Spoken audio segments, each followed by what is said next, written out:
everyone! Today's video is about sugar. I know that all of us understand that sugar is not good for us, but there were a lot of things about sugar that I didn't know until I started to do my research. So one of those things was that sugar hides in almost every food we consume. Other than meat, sugar is in almost everything else that you're eating. Now, it's not necessarily processed sugar, and natural sugars are better for you than processed sugar. But if you are eating even natural sugar in excess, it's going to turn to fat in your body. Unfortunately, with our American diets, a lot of times we can end up consuming way more sugar than we even realize, and we're thinking that we're eating healthy, but we're actually still putting a good deal of excess sugar in our body. So I wanted to go over with you guys the different types of sugar and where you would find those sugars and how you can better balance a meal so that you're not consuming an excess amount of sugar in that particular meal. So the first type of sugar that I'm sure we've all heard this word before, but we might not quite understand that it's sugar, and that is lactose. Now, when you hear a food word that has the "ose" on the end of it, it's probably sugar. And lactose is referred to as milk sugar.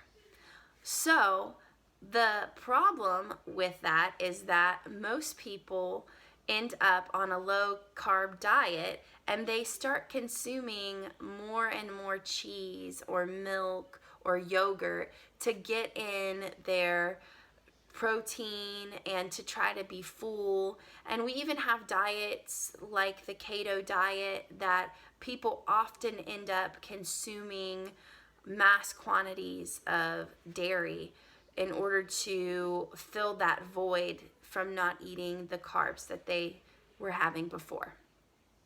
Now, what this does is puts that lactose in your body, and that lactose is either used up for energy, which is a good thing, or if there's too much of it in your body and you're not burning it up for energy, it will get stored as fat. The other thing that is problematic about eating a lot of lactose is that sugar craves sugar. So think about some classic combinations involving dairy products like milk and cookies or cheese and crackers. There are many more, but I think you get the picture that sometimes eating lactose can cause us to crave other things that are not so good for us in our body. And so if you found yourself on one of those diets and you feel like you're eating super healthy, but you just can't get over the cravings for cookies or for cake, it might have to do with you consuming a lot of lactose and your body saying, let's eat more sugar, because you're putting quite a bit of sugar in your body already. The other place that sugar hides is in maltose.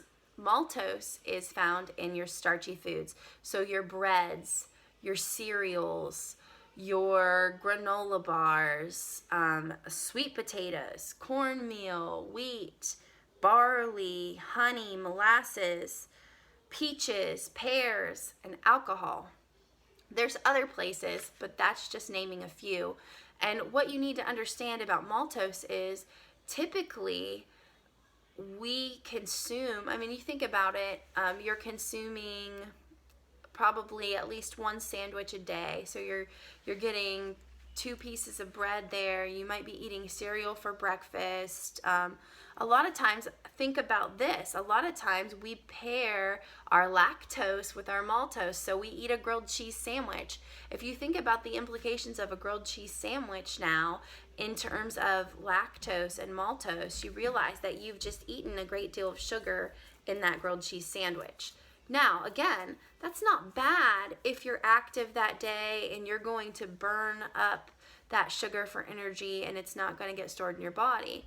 But a lot of times we're eating these meals that are heavy in lactose and maltose, and then we're not doing anything else, especially after dinner. When you think about that, a lot of times after dinner, that's your laziest time of the day, and you're consuming a lot of starchy foods, and then also pair those starchy foods with the lactose. And that's something you have to realize is we're kind of like trained to do that. Like bread and cheese, they just go together. And so does, spaghetti and cheese, and bread and butter. And if you think about that, you realize that we're actually putting one type of sugar on another type of sugar on another type of sugar. And so you can very easily eat excess amounts of sugar in your day and not burn those up. The next type of sugar is fructose, which is found in most of our fruit. Now, you've probably heard this word in collaboration with high fructose corn syrup. And so we already know, don't eat high fructose corn syrup.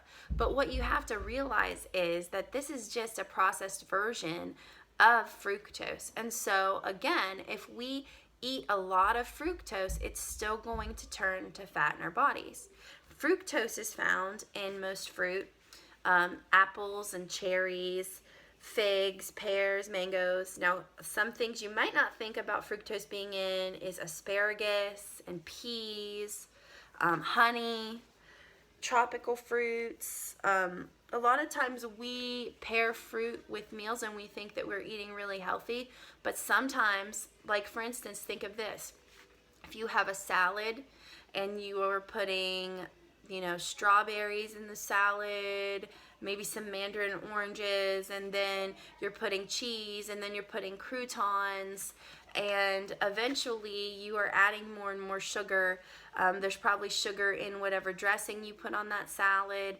And so if you eat a big salad and it has all of those things on it, it's very nutritious and very energy giving. But if you're not burning up that energy, it's going to turn to fat in your body because there's actually quite a bit of sugar now in that salad.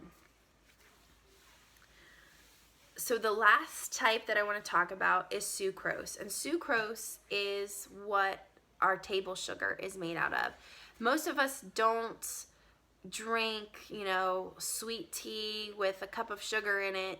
We know that that's bad for us. We're not going to drink soda because we understand that that's bad for us. We're not going to maybe have our coffee with 5 tablespoons of sugar in it in the morning because we know that sugar is not the best. But what we also don't realize is that the same sugar that comes to our homes in a bag that we can spoon out is also in most of our fruits and vegetables. So you can look that up and you can find out which foods are really high in sucrose, but really most fruits and vegetables have sucrose in them in some form. That doesn't mean fruits and vegetables are bad for you. Of course, fruits and vegetables are energy-giving foods, but we need to realize that we are meant to eat for energy.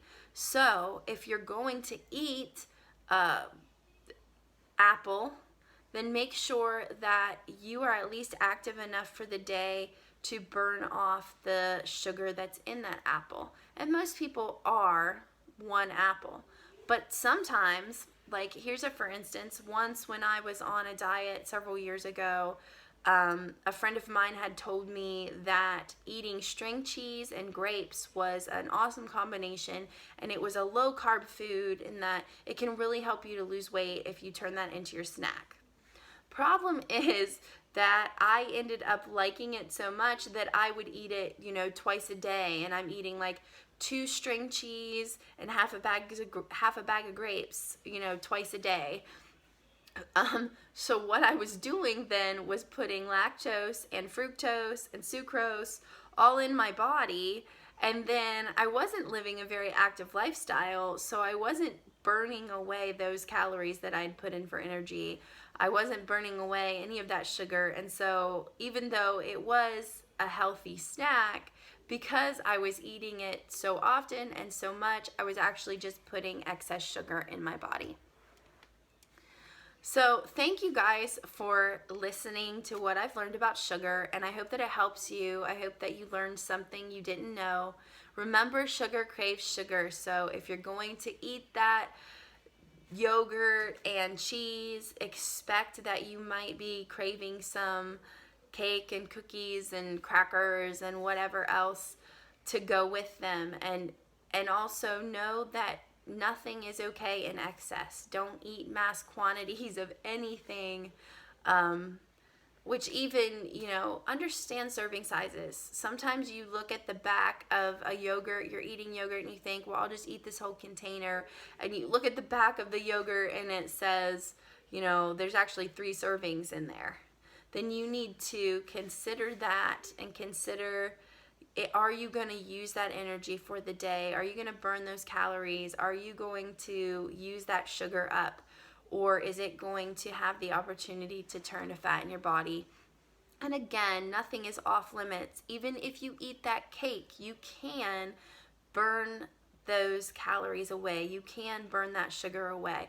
But you have to realize that whatever you're eating and putting in your body is there for energy. So you need to go then and try to burn that, or at least a portion of it, and build muscle in your body, so that you have a better resting metabolic rate, and so that your body is processing that food and eliminating that sugar, and you are on your way to a healthier self. So I hope you guys have a good day, and I will hopefully be back on here next week to talk to you guys about protein. Bye!